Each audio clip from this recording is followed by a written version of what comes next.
Hi there! Welcome back! For those of you who don't know me, my name is Maria, and on today's video, we're gonna be talking about how much does it cost to move out. I realize there are a lot of costs associated by living on your own, but today we're only gonna talk about those directly associated to moving out. So I have my coffee in my hand right here. By the way, if you guys have any suggestions for Nespresso coffee, leave it in the comments down below because I'm always looking for good coffee and I would love to hear your opinion. But with any further ado, let's go see how many piggy banks we'll have to crush. Now, the first thing that you have to consider is where you're actually going to be living. Depending on that, you're either going to be paying a mortgage or you're going to be renting. And rent costs usually change significantly depending on the place, so the city that you're living, and where in the city you're living. So I usually find that closer to downtown, the areas for renting or even like a mortgage payment are significantly higher than, on the edges of the city. So that's something that you need to consider. How much are you willing to pay? And I did some research to see what the average for a 2-bedroom apartment cost for renting. And the median for Canada is around $1,600 a month.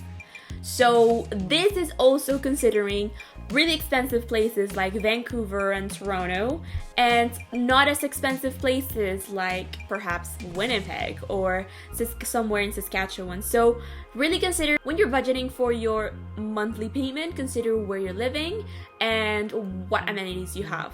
Now here in Alberta, it's a little bit better. The medium, it's around $1,300 a month, which is not bad, but usually this cost does not include your renter's insurance, and it may or may not include utility costs, which is the second thing that you need to budget for. Utilities, so that is your water, your electricity, your gas, your internet. All those things also come to play. I am currently paying around $80 a month for internet, and my water and gas are combined with my condo fees, but I do pay electricity on the side, and it changes month to month depending on how much you actually end up spending. Usually I don't really have an average right now to give you, but it would be really wise to budget around $60 a month for your electricity. Now for water and gas, I would set apart around $100 per month to cover those expenses if those aren't included on your actual payment already. The next thing that you need to consider are all the things that you need to buy for your brand new place. That means furniture, trash bags, utensils. Like, there's so many things that we're gonna talk about here, and I'm gonna be telling you how much I kind of spent on my move, so you have an idea on where to start. But let me tell you, I am nowhere nearly done. I am just, I just bought the bare minimum, just the things that, I would use day to day, and slowly gonna be enjoying the journey of equipping my house, my apartment, with the things that I like. So for me, I wanted to focus really on the most important things, like having a bed with a bed frame. Please have a bed frame, have a bed frame. So I got my bed from IKEA, and honestly, I really love IKEA because it gives you so many different things. You get to choose whatever you like. So I got my bed from IKEA, and the headboard already had included the nightstands, which are so cute. I'll show you guys a clip here in the video. But I consider buying an IKEA other than other stores because one, it was the most affordable one, and it had a lot of freedom on your style. Like you could really pick and choose what style, what vibe you wanted to go for, and usually you are good. Same as my couch. You really have to research well all the reviews before you buy something, and that's something I did prior to purchasing my couch. I wanted to make sure that the investment I was making were gonna be long-term investments. Like I do not want to buy a really cheap couch that I'll have to replace in a couple of years. Like that was not the thing. So the couch I also bought it at IKEA, loved it. I had to go with leather because Mrs. Charlie here loves to get scratchy on the fabric one, so I had to invest a little bit more money on that, but ultimately I wanted something that lasted for a little while longer. In terms of my guest bedroom slash home office, because I can have my family over, I do really need a place for them to stay. So I bought like a day bed that gets to become like a double bed if I extend it. So that's like really good, and especially if it's like well on tight spaces. And I got my table, also my work table from IKEA. Basically, this house, IKEA sponsored me. Like, what are you waiting for? I'm like the poster child, like IKEA. Anyways, IKEA delivery, it's around $50. So that's another cost that you have to think about. Delivery cost for your furniture, for the things that you're buying. One of the things that I didn't realize was gonna be so expensive, but like totally worth it, was buying a good mattress. Let me tell you, sleep is so important, and you spend so much time, in bed sleeping, right, every night. So you want to invest on a good mattress that will help you sleep soundly throughout the night. And I ended up researching a ton of mattresses, ended up choosing a Bloom mattress. I'll show you guys how much that one costs, because it was actually a really good investment. So far, I've had really restful sleep, and I don't feel like any pain in my back from my random sleeping position. But that's because I researched and I bought a mattress that was, fitted to my way of sleeping and fitted to me, right? Like that's very important, and I totally recommend you to do your research about the mattress that you're purchasing, because it does make a difference to have a good sleep. Okay, now other things that you need to consider are, let's start with the bathroom. So picture yourself in the bathroom.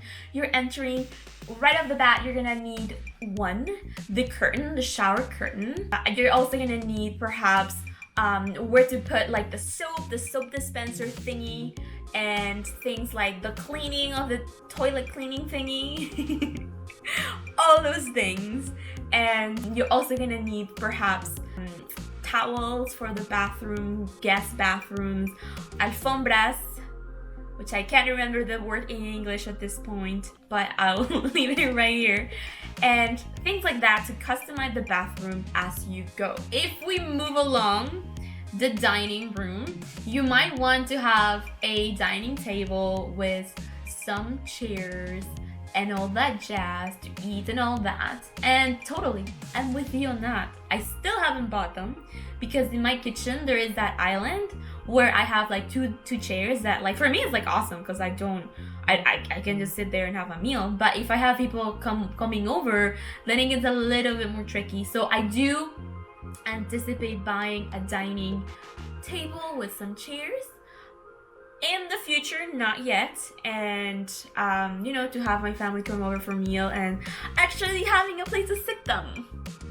Yes, that's the thing. In the living room, other than the couch, I do not own any TVs or anything like that. And I mean, I'm talking about all this stuff. This is not necessarily the things that you need, but it's something that you may want to budget for in the future as well. So another thing would be like a TV if you want it, or a TV and a TV stand. So budget for those things. A coffee table. Again, though, these are not necessarily like right at the get-go, like when you move out. But eventually, if you want to have like a really nice place, I don't know, whatever you want to do with your place, do it. I am not telling you, just live your life, man. Live your life. But in my case, like, eventually I want to have a TV stand, a TV, and all that. And I'm gonna be separating the cost of all this stuff that I think are like must to have versus like optional things to have, and how I made that difference between those two. You don't really need so many things. And that's another thing that I wanted to implement when I moved out. I wanted to become a little bit more minimalist. You have no idea how crazy it is to move out, and you realize how much stuff you have, how much it takes to actually mobilize all that stuff. It's insane. And that's like when I realized, like, I don't want to have a lot of things. Like, I just want to have the bare minimum essential things, something that, you know, makes this place look homey, but I'm not like overboard, if that makes sense. But there's that. Moving on to the kitchen, let me tell you, I wanted to take all the Tupperware from my mom, but she did not let me. What can I tell you? Like, I had to go to Costco and get Tupperware. So I got Tupperware from Costco. The utensils, I got a good deal from Canadian Tire, and things like pots and pans, I actually got them from the shopping channel. They do come up with some good deals on those sort of things, and honestly, up to date, like up to now, those have been so good. They are barely sticking in, and I mean, I'm not the best cook, but let me tell you, those Paz and Maria cooking tests, like, they're good to go. If you guys care about any of the products that I'm talking about, I'm gonna be leaving you the link down below for you to check them out. But let me tell you, I made sure to research the things that I was buying, and I also wanted to get a good price. Like, I had this budget in mind, and I really tried to cater around my budget to make sure I was not going overboard. Because this girl is going places and she needs to budget. So let me tell you, budgeting is where it's at. So yeah, now we move on in the kitchen to food. Of course you're gonna need food, but that first trip to the supermarket, it's gonna be painful. For my first trip, I mean, I ended up buying from actual food, like meat, chicken, like all that stuff, to, you know, cleaning utensils, cleaning products, and it can get overwhelming, let me tell you. But I ended up spending, like, I did the math, and it was around $600 for that first grocery store run. A second of silence for that piggy bank. Anyway. But no, I mean, I'm really trying to be here the most upfront and transparent as possible, because moving out, it's a big responsibility. Like, of course you get all the benefits, but it is a lot of responsibility, and it's something that you really need to be prepared for. And if you're not right now, and if you're in a good situation and you don't have to move out, stay there, dude. Like, save money. There's never enough money to be saved for having a successful moving out series. But I don't want to discourage you. If it is something that you want to do, go for it. But just know that it comes with a really pricey tag. So let's see, we covered rent, we covered buying things for the house, the furniture, we covered, what else? Moving, actually, like the moving cost. So that would be if you have to rent any U-Hauls or anything like that. And I mean, the cost of this really is going to depend on how far you're moving from your current place. So if you are currently living with your parents and you're moving like 1 block away, I'm sure that those moving expenses are not going to be super crazy. But if you need to pack things up in boxes that you need to buy and then transport it in a U-Haul or other means of transportation, like that costs money, and I'm gonna be leaving here all the information for that, for you to know how much that one costs. And that is also something to consider. For example, like for me, something I didn't realize that was gonna be a thing but ended up being was you actually have to plan for moving day costs at your own place. Like here at this place, they made me pay around $150 plus a security deposit during my move day. And why? It's an apartment, so they ended up having to hire this like guard person to make sure, like, you know, people who were delivering my things were not damaging the infrastructure, like the overall property, and also like no other people outside like saw an open door and enter and like randomly, you know, disturb people. I don't know, but like that was like an expense that I didn't realize I was gonna have, and ended up being a thing, sadly. But it is what it is. It is what it is. I think we have come up with a very, very detailed list, and I am going to be showing you the overall total of all the things that we have talked about here. Are you digesting it?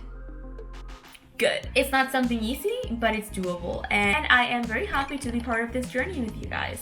I know, as I introduced briefly in the intro here, is that I know that there are way more costs associated with living on your own, and I know it can be a little bit overwhelming, but with a little bit of pixie dust, planning, and some Excel spreadsheets, you are gonna be okay. You are gonna be okay. Let me know in the comments down below if you want me to talk about any of these topics, like how to budget for things, what other expenses I'm gonna be encountering after I move out, things like that. Let me know in the comments down below, because I want to show you guys material content that is gonna be beneficial for you guys. So I really, really look forward to looking at the comments and getting to know what your heart desires.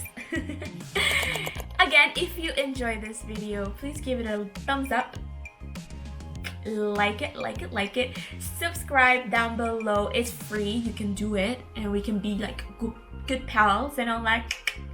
And I hope this video was very valuable for you. You got some insights, you got some like costs on like how much that piggy bank is gonna hurt to break.